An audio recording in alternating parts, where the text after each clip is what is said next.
Good morning, dear students. Today we have started the very important chapter is matter around the sphere. आज हम लोग class 9th का chapter number 2 is matter around the sphere chemistry का chapter पढ़ेंगे बच्चों। तो आज हम बात करेंगे is matter around the sphere. तो आप लोग जानते हैं मैंने पिछले वीडियो लेक्चर्स में मैटर के बारे में बताया था, केमिस्ट्री के बारे में बताया था और मैटर का क्लासिफिकेशन किया था। तो मैटर के क्लासिफिकेशन में फिजिकल और केमिकल क्लासिफिकेशन किया था। फिजिकल के अंदर सॉलिड, लिक्विड, गैस और केमिकल के अंदर प्योर सब्सटेंस और मिक्सचर की बात की थी। याद कीजिए पिछले वीडियो लेक्चर में जब मैंने मैटर का क्लासिफिकेशन किया था बच्चों, तो मैटर का क्लासिफिकेशन दो भागों में किया था, फिजिकल क्लासिफिकेशन और केमिकल क्लासिफिकेशन। फिजिकल क्लासिफिकेशन के अंदर सॉलिड, लिक्विड और गैस, केमिकल क्लासिफिकेशन में प्योर सब्सटेंस और मिक्सचर। प्योर सब्सटेंस और मिक्सचर, प्योर सब्सटेंस की मैं बात करूंगा तो जो एक ही तरह के काइंड ऑफ पार्टिकल, एक ही प्रकार के पार्टिकल, एक ही टाइप के पार्टिकल से मिलके बना। जैसे गोल्ड है तो 24 कैरेट गोल्ड सिर्फ गोल्ड के पार्टिकल से मिलके बना है।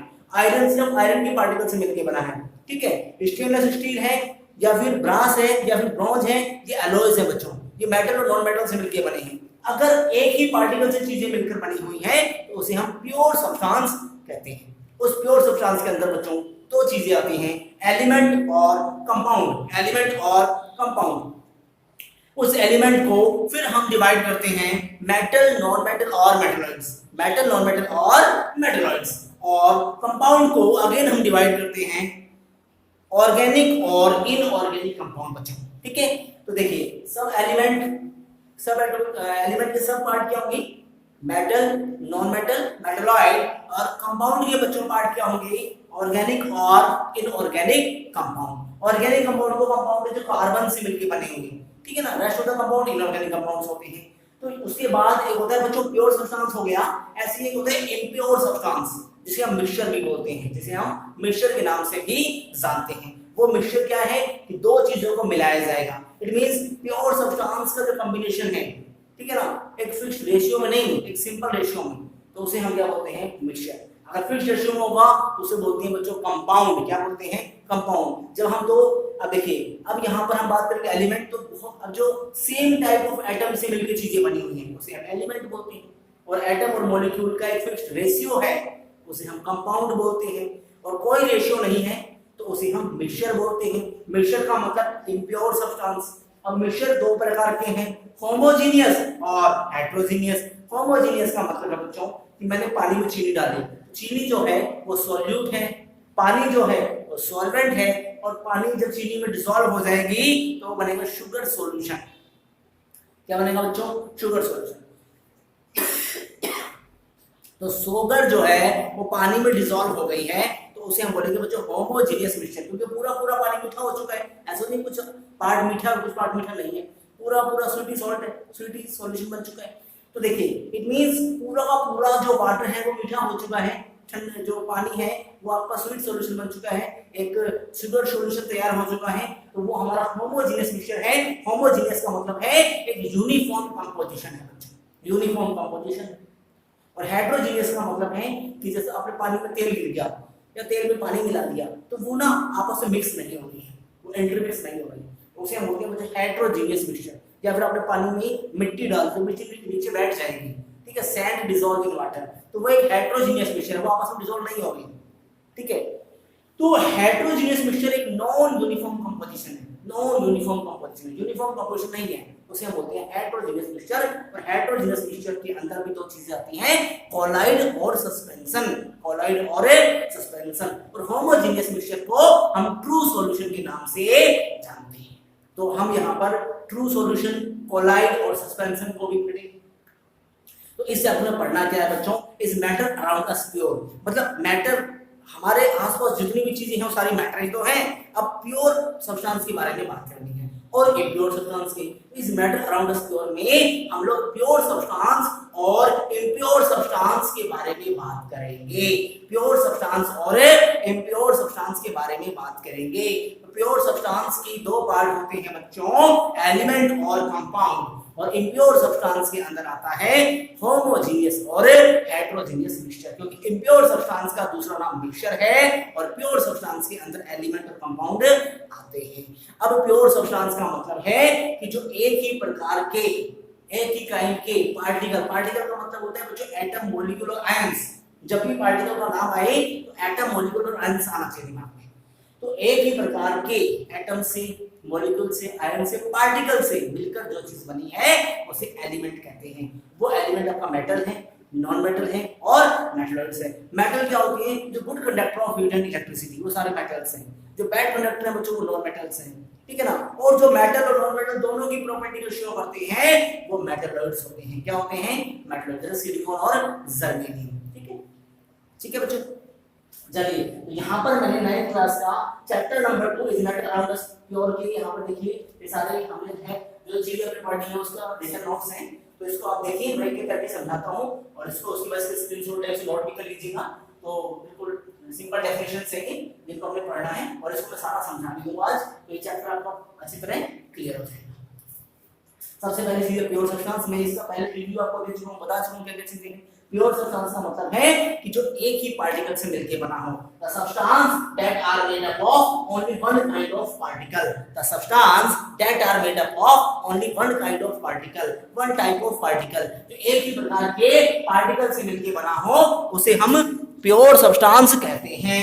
जैसे कि प्योर गोल्ड, 24 कैरेट गोल्ड जो है वो एक ही प्रकार के गोल्ड के एटम से मिलके बना है सिर्फ। आगे चलिए एलिमेंट्स, इसके पार्ट हैं बच्चों।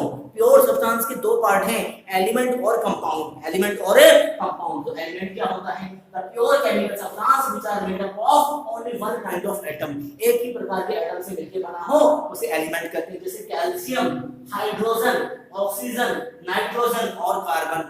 कैल्शियम Ca की फॉर्म में है, हाइड्रोजन जो है H2, हाइड्रोजन डाइएटॉमिक फॉर्म में होता है बच्चों, H2 की फॉर्म में होगा। ऑक्सीजन O2 की फॉर्म में होता है, एग्जिस्ट करते हैं। नाइट्रोजन N2 की फॉर्म में होता है, फास्फोरस P4 की फॉर्म में होता है, कार्बन C, ठीक है। ये एलिमेंट्स हैं। कंपाउंड क्या है बच्चों? कंपाउंड के अंदर ये भी प्योर सब्सटेंस, मैंने बताया ना प्योर सब्सटेंस के दो पार्ट हैं, एलिमेंट और कंपाउंड। तो कंपाउंड भी एक प्योर सब्सटेंस का ही पार्ट है। दो या दो से ज्यादा एलिमेंट या फिर कंपाउंड एलिमेंट्स से मिलकर बना है और फिक्स्ड प्रोपोर्शन बाय मास, उनका जो मास है ना उसका जो प्रोपोर्शन है, उसका जो रेशियो है वो क्या रहेगा? फिक्स्ड रहेगा, उसे हम कंपाउंड बोलते हैं। मैं पहले भी बता चुका हूं, ये CO2 है तो उसमें कार्बन और ऑक्सीजन दोनों एलिमेंट है बच्चों। उस एलिमेंट का कार्बन ऑक्सीजन का जो रेशियो होगा हमेशा फिक्स होगा, वो कार्बन डाइऑक्साइड हमें कहीं से नहीं मिलेगी, ठीक है। ठीक है, वाटर की बात करता हूं तो हाइड्रोजन और ऑक्सीजन, वाटर एक मॉलिक्यूल है, ठीक है। और ये कंपाउंड कब बन रहा है? तो ये एक फिक्स्ड रेशियो बना रहा है बच्चों, ठीक है। तो H2O तो हाइड्रोजन और ऑक्सीजन के बीच में 1:8 कैसे बन रहा है? देखिए इसका एटॉमिक मास 1 है, 1 2 जा 2 और ऑक्सीजन का 16, 2 हो जाए तो 2 8 जा 16, 1:8 आ गया। कार्बन का बच्चों 12 होता है, ऑक्सीजन का 16 होता है, 12 16 2 32, तो 12 4 3 12 4 8 जा 32, 3:8। तो कंपाउंड का मतलब है the pure chemical substance which are formed by the combination of two or more element in a fixed proportion by mass. एक फिक्स्ड मास प्रोपोर्शन होगा, एक फिक्स्ड रेशियो होगा मास का, एटॉमिक मास का, उसे हम बोलेंगे बच्चों कंपाउंड। और ये कंपाउंड केमिकल चेंज के द्वारा बनता है, it is formed by chemical change, compound are formed by chemical change. जब भी केमिकल चेंज होगा कंपाउंड बनेगा, जब भी फिजिकल चेंज होगा तो मिक्सचर बनेगा बच्चों। इम्प्योर सब्सटेंस, इम्प्योर सब्सटेंस किससे बनता है? फिजिकल चेंज से बनता है, ध्यान रखना, ठीक है। फिजिकल चेंज से मिक्सचर। अब मिक्सचर क्या है? Impure substance.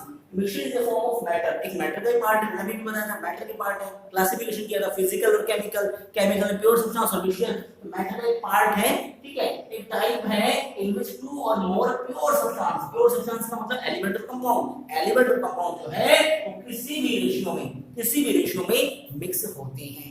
एक फिक्स्ड रेशियो में होंगे तो कंपाउंड और किसी भी रेशियो में होंगे एनी प्रोपोर्शन तो मिक्सचर कहलाएगा बच्चों। ध्यान रखना, किसी भी रेशियो में मिक्स होते हैं तो मिक्सचर, और एक फिक्स्ड रेशियो में होते हैं तो कंपाउंड, ठीक है भैया। तो a mixture is the form of matter in which two or more pure substance are physically mixed in any proportion. एक किसी भी प्रोपोर्शन में फिजिकली मिक्स्ड होंगे, फिजिकल चेंज से मिक्सचर बनेगा, केमिकल चेंज से कंपाउंड बनेगा। यहाँ पर रेशियो फिक्स होगा, यहाँ पर कोई भी रेशियो फिक्स नहीं होता। एलिमेंट और कंपाउंड मिलकर के इम्प्योर सब्सटेंस मिक्सचर को बनाते हैं। क्लियर हो गया? चलिए उसके बाद आता है मतलब कंसंट्रेशन ऑफ सॉल्यूशन। कंसंट्रेशन का मतलब क्या है? तो देखिए कि हम जो चीज मिला रहे हैं, आपने पानी में चीनी मिलाई, ठीक है, तो जो चीनी मिलाई वो चीनी ऐसे सॉल्यूट पार्टिकल है और जो पानी है आपका सॉल्वेंट है और जो बन रहा है वो सॉल्यूशन है। तो वहां पर उसकी कंसंट्रेशन कितनी है, कितनी मात्रा में चीनी मिलाई जा रही है, ठीक है। उसको परसेंटेज की फॉर्म में निकालना, ठीक है, वो सब चीजें किसके अंदर आती है, कंसंट्रेशन के अंदर आती है। कंसंट्रेशन में भी defined as the mass of the solute in gram. आपने जो ग्राम में, ग्राम एक यूनिट है बच्चों, ग्राम केजी, ठीक है, केजी हम लोग मोलैरिटी, मोलैरिटी की वर्ड आएगा वहां पढ़ेंगे, मोलैरिटी के लिए हम केजी इस्तेमाल करते हैं, मोलैरिटी में लीटर इस्तेमाल करते हैं, यूनिट्स है बच्चों। तो कंसंट्रेशन क्या है, मास of the solute in gram present in 100 gram of solution या फिर 100 ml ऑफ सॉल्यूशन, ठीक है।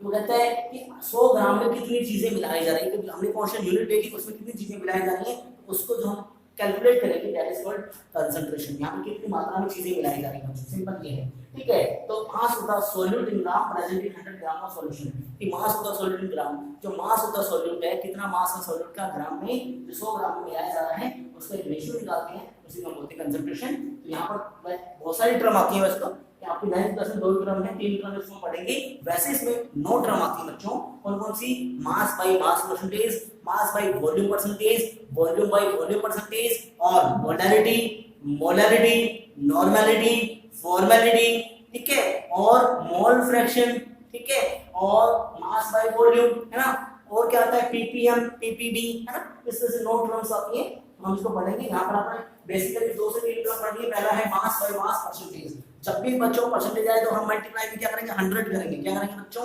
100। तो मास बाय मास परसेंटेज में क्या आएगा, कि आपका आ जाएगा मास बाय मास परसेंटेज है, तो देखो जो चीज निकालनी है वो ऊपर नीचे टोटल गुणा में 100, ध्यान रखना, जो चीज निकालनी है वो ऊपर नीचे टोटल गुणा में 100।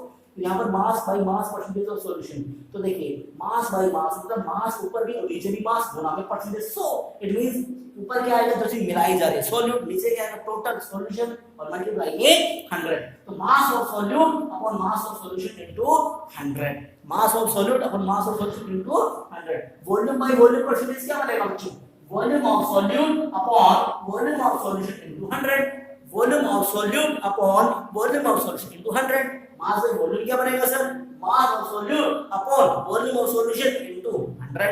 ये 3 टर्म समझ गए होंगे, इसमें न्यूमेरिकल्स आते हैं, तो अब इसमें न्यूमेरिकल्स भी करेंगे ताकि ये चीजें क्लियर हो जाए, ठीक है, ठीक है।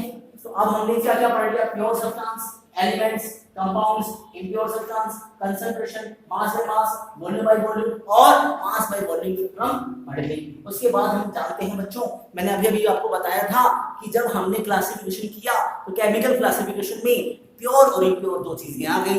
प्योर के अंदर क्या पढ़ा हमने, एलिमेंट और कंपाउंड। इम्प्योर में क्या पढ़ा हमने, इम्प्योर में हमने पढ़ा सॉल्यूशन, होमोजेनियस और हेटेरोजेनियस। होमोजेनियस को हम क्या बोलते हैं, ट्रू सॉल्यूशन, क्या बोलते हैं बच्चों, और हेटेरोजेनियस के अंदर 2 चीजें आती हैं, कोलॉइड और सस्पेंशन, कोलॉइड और सस्पेंशन। अब जो पार्टिकल है ना, पार्टिकल के साइज के हिसाब से हम इसकी सॉल्यूशन को हम पढ़ेंगे। अगर पार्टिकल साइज बहुत छोटा है, नैनोमीटर का मतलब होता है बच्चों 10 की पावर -9 मीटर, 1 नैनोमीटर इसको 10 की पावर -9 नैनोमीटर होगा, नैनो 10 की पावर -9 मीटर को बोलते हैं नैनोमीटर कहते हैं। तो देखिए कहता है 10 की पावर -7 सेंटीमीटर। हमारे पास देखो ट्रू सॉल्यूशन कौन से, कोलॉइड कौन से और सस्पेंशन कौन से। तो छोटे छोटे पार्टिकल होते हैं ना बच्चों, उसको बोलते हैं ट्रू सॉल्यूशन, बहुत ही छोटे पार्टिकल होते हैं। और थोड़े उससे बड़े पार्टिकल होंगे उसे बोलेंगे कोलॉइड, और उससे बड़े होंगे उसको बोलेंगे सस्पेंशन। सर थोड़े से बड़े बड़े इन लोगों साइज तो फिक्स होगा, तो हम एक जनरली यहाँ पर साइज दे रखे हैं, इस साइज के हिसाब से हम बात करेंगे ट्रू सॉल्यूशन, कोलॉइड और सस्पेंशन की। इट मींस 10 की पावर -7 सेंटीमीटर से अगर पार्टिकल छोटे हैं, इसके 1 नैनोमीटर के बराबर है। अगर 1 नैनोमीटर से या फिर 10 की पावर -7 सेंटीमीटर से पार्टिकल अगर छोटे हैं तो उसको हम बोलेंगे ट्रू सॉल्यूशन बच्चों। क्या बोलेंगे, ट्रू सॉल्यूशन, होमोजेनियस मिक्सचर, ठीक है। अगर हमारे पास पार्टिकल 10 की पावर -7 से 10 की पावर -5 इट मींस 1 से 100 नैनोमीटर के बीच में है, तो उसे हम बोलेंगे बच्चों कोलॉइड्स। क्या बोलेंगे, कोलॉइड्स। और अगर 10 की power -5 centimetre it means 100 nanometre से बड़े हैं तो उसे हम बोलेंगे सस्पेंशन। क्या बोलेंगे बच्चों, सस्पेंशन। बहुत ही इंपॉर्टेंट है, एक होता है ट्रू सॉल्यूशन, एक होता है कोलॉइड्स, एक होता है सस्पेंशन। कोलॉइड्स हम लोग सॉल्ट भी बोलते हैं, ठीक है, सॉल्ट। ये तो क्या सॉल्ट और ये सॉल्यूशन, सॉल्यूशन में SOLN, सॉल्यूशन और ये हो गया सॉल्ट। ध्यान रखना, एक होता है सॉल्यूशन और एक होता है सॉल्ट। सॉल्ट का मतलब कोलॉइड, कोलॉइड को बोलते हैं सॉल्ट। सॉल्ट और सॉल्यूशन अलग अलग चीजें हैं। सॉल्यूशन मतलब ट्रू सॉल्यूशन, सॉल्ट मतलब कोलॉइड मतलब heterogeneous mixture, homogeneous mixture, heterogeneous, ठीक है। चलिए अब ये जो पार्टिकल हैं 10 की पावर -7 सेंटीमीटर मतलब 1 नैनोमीटर से अगर पार्टिकल 1 नैनोमीटर से छोटे हैं, सिंपल सी बात है, ट्रू सॉल्यूशन। अगर पार्टिकल 1 नैनोमीटर से 100 नैनोमीटर के बीच के साइज के हैं वो कॉलॉइड्स हैं, 100 नैनोमीटर से बड़े पार्टिकल हैं तो वो सस्पेंशन है। सिंपल सा है। 10 की पावर -7 सेंटीमीटर से छोटे हैं, 1 नैनोमीटर से छोटे हैं, ट्रू सॉल्यूशन। 10 की पावर -7 टू 10 की पावर -5 सेंटीमीटर या फिर 1 से 100 नैनोमीटर के बीच में है कॉलॉइड्स, और अगर 10 की पावर -5 सेंटीमीटर से भी बड़े हैं, 100 नैनोमीटर से भी बड़े पार्टिकल्स हैं तो वो कहलाएंगे सस्पेंशन। उसके बाद ये होमोजीनियस होते हैं बच्चों, ठीक है, और ये हेटेरोजीनियस होते हैं लेकिन आपको दिखाई देंगे ऐसे होमोजीनियस टाइप के, और ये आपके प्योरली हेटेरोजीनियस होते हैं। उसके बाद डू नॉट स्कैटर लाइट, ये पार्टिकल इतने छोटे हैं कि लाइट सीधी चली जाती है, स्कैटर नहीं होती। लेकिन पार्टिकल थोड़े बड़े हैं, लाइट टकरा के स्कैटर करती है और टिंडल इफेक्ट शो करती है बच्चों, टिंडल इफेक्ट। यहाँ पर स्कैटरिंग ऑफ लाइट, और स्कैटरिंग ऑफ लाइट को हम लोग टिंडल इफेक्ट भी बोलते हैं, लाइट का बैंड होता है बच्चों। उसके बाद यहाँ पर भी सस्पेंशन में भी पार्टिकल इतने बड़े हैं कि लाइट स्कैटर होती है। उसके बाद ये जो बिल्कुल साफ होता है तो इसको बोलते हैं क्लियर एंड ट्रांसपेरेंट। जो लिक्विड है आपका बिल्कुल क्लीन मिलेगा तो क्लियर एंड ट्रांसपेरेंट, बिल्कुल आर पार इसमें हम लोग देख सकते हैं। ये होता है थोड़ा धुंधला धुंधला सा होगा, इट मींस ट्रांसल्यूशन, क्योंकि साइज थोड़े बड़े हैं, क्योंकि यहाँ पर टिंडल इफेक्ट शो कर रहा है, स्कैटर हो रहा है। यहाँ पर बिल्कुल बड़े बड़े पार्टिकल्स हैं, लाइट क्रॉस कर ही नहीं पाती, यहाँ पर क्या है बच्चों, ओपेक, इट मींस बिल्कुल कोई दिखाई नहीं देगा। यहाँ पर शुगर और वाटर का लिक्विड सॉल्यूशन है, it means normal sugar solution, ठीक है। यहाँ पर शुगर क्या है आपका सॉल्यूट, वाटर आपका सॉल्वेंट है। देखिए मिल्क के अंदर हम बात करेंगे तो मिल्क के अंदर से लाइट पूरी तरह क्रॉस नहीं हो पाती, और ये ऐसे मिल्क जो है आपका ऐसे बिहेव करता है ट्रांसल्यूशन, ठीक है, और हल्का हल्का सा दिखाई दे रहा है यहाँ पर, ठीक है। इंक हो गया, ब्लड हो गया, ये सारे किसमें आते हैं, कॉलॉइड्स के अंदर आते हैं, ठीक है। और कॉलॉइड्स के अंदर कुछ ना कुछ चार्ज भी होता है, मैं आपको बता दूं, नेगेटिव या पॉजिटिव सभी अलग अलग कॉलॉइड्स का अलग अलग चार्ज भी होते हैं। उसके बाद सस्पेंशन, जो गाड़ी वाटर में पानी दही है, दही के आर पार ट्रांसओपेक हो गया, या फिर सैंड वाटर पानी में हम मिट्टी मिला दें तो उसका जो आर पार नहीं दिखाई देगा उसका, तो वो सब चीजें किसमें आती है, सस्पेंशन में। क्लियर है? चलिए उसके बाद आता है सबसे क्रिस्टलाइजेशन, है ना। बहुत सारे मेथड है, सब्लिमेशन है, ठीक है, और आपका क्रिस्टलाइजेशन है ना। तो अब यहाँ पर इम्प्योर सब्सटेंस को जो है उसको अलग अलग करने के लिए बहुत सारे प्रोसेस हैं, तो उसको वन बाय वन पढ़ेंगे। पहले इसको क्रिस्टलाइजेशन और ये थोड़ा सा देख लेते हैं, और ये चीजें मेरे हिसाब से क्लियर हुई होंगी। क्रिस्टलाइजेशन का मतलब क्या है? The process of cooling at a hot concentrated solution of a substance to obtain crystal, crystal के फॉर्म में बनाना। क्रिस्टल जैसे मोहर सॉल्ट है, पोटाश है, सारे क्रिस्टल की फॉर्म में होते हैं बच्चों, क्रिस्टल्स की फॉर्म में बनाना, ठीक है। तो इम्प्योर सब्सटेंस है वहां से क्रिस्टल को अलग करना, तो उस प्रोसेस को बोलते हैं क्रिस्टलाइजेशन, ठीक है। बहुत सारे प्रोसेस है, क्रिस्टलाइजेशन है, सब्लिमेशन है, ठीक है, और आपकी एक आता है फ्रैक्शनल डिस्टिलेशन है, ठीक है, इसको हम डिस्कस करेंगे दो है। तो हम देखें crystallization, the process of cooling a hot concentrated solution of a substance to obtain crystal, किसी हॉट कंसंट्रेटेड सॉल्यूशन जो है उसको ठंडा करके क्रिस्टल की फॉर्म में बनाना और उसको अलग कर देना, सेपरेटिंग करने का जो होता है उसको बोलते हैं क्रिस्टलाइजेशन। क्या बोलते हैं बच्चों? क्रिस्टलाइजेशन, ठीक है। उसके बाद आपका आता है फिजिकल और केमिकल चेंज, ये हम लोग पहले भी बात कर चुके हैं। फिजिकल चेंज जिसमें कोई भी प्रोडक्ट फॉर्म नहीं होता, कोई भी प्रोडक्ट फॉर्म नहीं होगा, तो generally physical change, cutting of paper, आप पन्ना फाड़ रहे हो तो कोई से प्रोडक्ट नहीं बन रहा है, फिजिकल चेंज है। Tearing of paper physical change के अंदर आता है, फाड़ना, ठीक है।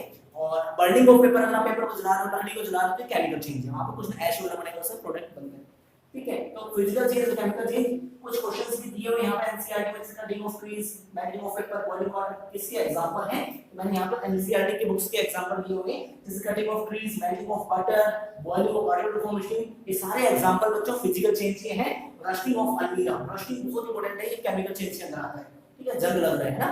Rusting of electrolysis, water, water में इलेक्ट्रोलाइसिस हो रहा है, ठीक है। इलेक्ट्रोलाइसिस आप लोग जानते होंगे, इलेक्ट्रोलाइट्स के अंदर जब इलेक्ट्रिसिटी पास करवाई जाती है इलेक्ट्रोलाइटिक सॉल्यूशन में, उसको इलेक्ट्रोलाइसिस बोलते हैं। बर्निंग ऑफ पेपर है, वो ये केमिकल चेंज के एग्जांपल्स हैं, इसको नोट कर लीजिए,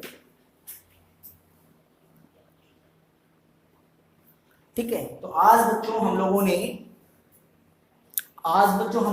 pure substance, element, compound, impure substance, concentration, ठीक है, ट्रू सॉल्यूशन, कॉलॉइड्स, सस्पेंशन, है ना, और crystallization, physical change, chemical change, ठीक है। चैप्टर 2 के लगभग टॉपिक हमने कवर कर लिए, ठीक है। सारी चीजें मेरे हिसाब से समझ में भी आ गई होंगी आपको, ठीक है। इस मैटर अराउंड द स्क्वायर के अंदर हमने जितने टॉपिक्स थे लगभग सारे कवर कर लिए, ठीक है। तो इसको जरा ध्यान से देखिए, समझिए, ठीक है। अब ये इसका एक बार चार्ट, इसको नोट कर लिया होगा आपने, इसका चार्ट बना दो ताकि दिमाग में पूरी चीज आ जाएगी। ये सारे इसका स्क्रीनशॉट ले लीजिए और इसको एक बार नोट कर लीजिए।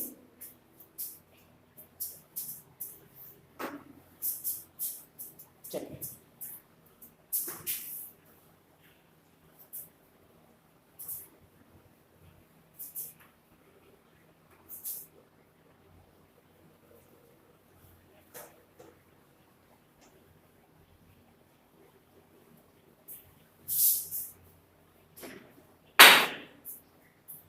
देखिए यहाँ पर इसका चार्ट है बच्चों ऐसे है कि जो सबसे पहले आपने पढ़ा था केमिस्ट्री के बारे में, तो मैटर की दो क्लासिफिकेशन हमने करे थे। एक था बच्चों फिजिकल क्लासिफिकेशन, क्या था?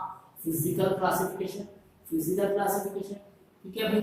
और एक हमारे पास बच्चों chemical classification, chemical classification, chemical classification, ठीक है। फिजिकल के अंदर सॉलिड, लिक्विड और गैस, ये हम लोग फर्स्ट चैप्टर में पढ़ चुके हैं। सेकंड चैप्टर में केमिकल क्लासिफिकेशन की बात करेंगे, प्योर सब्सटेंस और मिक्सचर, जो मैंने आगे भी आपको बताया, प्योर सब्सटेंस और मिक्सचर। प्योर सब्सटेंस के अंदर फिर आपका क्या है बच्चों? एलिमेंट और कंपाउंड।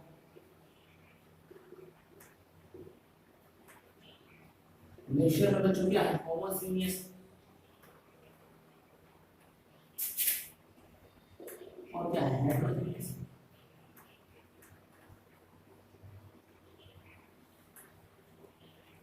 हेटेरोजेनियस के अंदर दो चीजें पढ़ेंगे, कॉलॉइड और सस्पेंशन,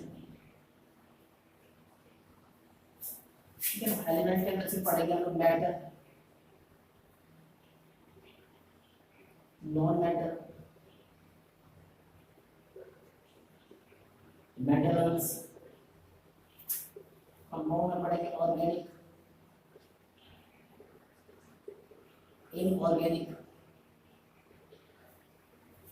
तो देखा आपने ध्यान से कि हमने मैटर का क्लासिफिकेशन पढ़ा था, फिजिकल और केमिकल क्लासिफिकेशन। फिजिकल में सॉलिड, लिक्विड, गैस, केमिकल में प्योर सब्सटेंस और मिक्सचर, प्योर सब्सटेंस में एलिमेंट और कंपाउंड, एलिमेंट में metal, non metal, metalloids, compound में ऑर्गेनिक और इनऑर्गेनिक, मिक्सचर में होमोजेनियस और हेटेरोजेनियस, हाइड्रोजन कोलाइड और सस्पेंशन। और इसके बारे में डिटेल में अभी मैंने 5 मिनट पहले जो वीडियोस में सारा समझाया था, ठीक है। मेरे साथ सारी चीजें क्लियर होगी। ये चार्ट मैंने इसलिए बना दिया ताकि आपके दिमाग में पिक्चर बन जाए कि ये पार्ट्स कैसे कैसे हैं, और इनके बारे में डिटेल में हम लोग पढ़ चुके हैं। हमने ये पढ़ा है, ये पूरा चार्ट हमने पढ़ा है, प्योर सब्सटेंस और मिक्सचर, जिसे हम इसको मिक्सचर को इम्प्योर सब्सटेंस भी बोलते हैं, इम्प्योर। इनके बारे में हमने डिटेल में अभी पढ़ा है,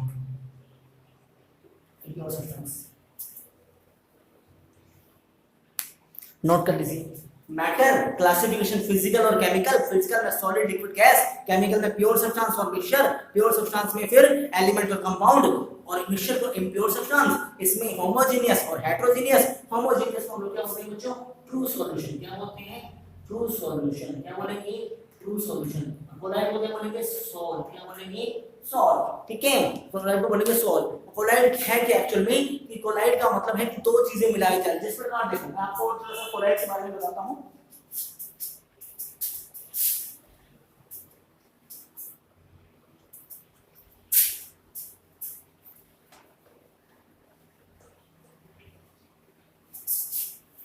देखिए जिस प्रकार हमने जो सॉल्यूशन पढ़ा ना, तो सॉल्यूशन क्या है एक्चुअली? सॉल्यूशन बच्चों दो चीजों से मिलकर बना है, सॉल्यूट और सॉल्वेंट, सॉल्यूट और सॉल्वेंट, ठीक है। सॉल्वेंट जिसमें चीजें मिलाई जा रही है वो सॉल्वेंट है, जो चीज मिलाई जा रही है वो सॉल्यूट है। अगर मैं बात करता हूं sugar dissolved in water, sugar dissolved in water, तो शुगर को वाटर में डिसॉल्व किया जा रहा है, तो वाटर यहां पे क्या हो जाएगा? सॉल्वेंट, और शुगर क्या हो जाएगा आपका? सॉल्यूट, ठीक है। दोनों मिलकर क्या बनाएंगे? सॉल्यूशन। ऐसे कोलॉइड जो है बच्चों, ये भी दो चीजों से मिलकर बना है, डिस्पर्स फेज। ये होती है बच्चों डिस्पर्स्ड फेज, ठीक है। और ये होता है dispersion medium, dispersion medium, dispersion medium जिसमें मिलाया जा रहा है उसको सॉल्वेंट कह सकते हैं, डिस्पर्स जिसे सॉल्यूट कह सकते हैं। डिस्पर्सन मीडियम का मतलब है सॉल्वेंट, डिस्पर्स फेज का मतलब है सॉल्यूट। दोनों मिलकर बनाते हैं कॉलॉइड्स। क्या बनाते हैं बच्चों? कॉलॉइड्स। इसका डिटेल में हम बड़ी क्लास में लेंगे, 12th क्लास में अपना चैप्टर आएगा, एक 12th क्लास में चैप्टर आएगा सरफेस केमिस्ट्री, जहां पर हम पूरा कॉलॉइड्स के बारे में डिटेल में पढ़ेंगे। और 12th क्लास में एक चैप्टर आएगा यूनिट नंबर 2 सॉल्यूशन, जिसमें हम सॉल्यूशन के बारे में पढ़ेंगे, मोलरिटी, मोलरिटी, नॉर्मलिटी, ठीक है। तो वहां पर हम सॉल्यूशन, ये दोनों ही चैप्टर 12th क्लास में डिटेल में आएंगे। ये आपका 12th क्लास में यूनिट नंबर 2 है, सॉल्यूशन यूनिट नंबर 5 है, ठीक है। सरफेस केमिस्ट्री उसके अंदर हम डिटेल में पढ़ते हैं, जो मैंने आपको बता दिया, ठीक है। तो ये सारी चीजें क्लियर हो गई होंगी।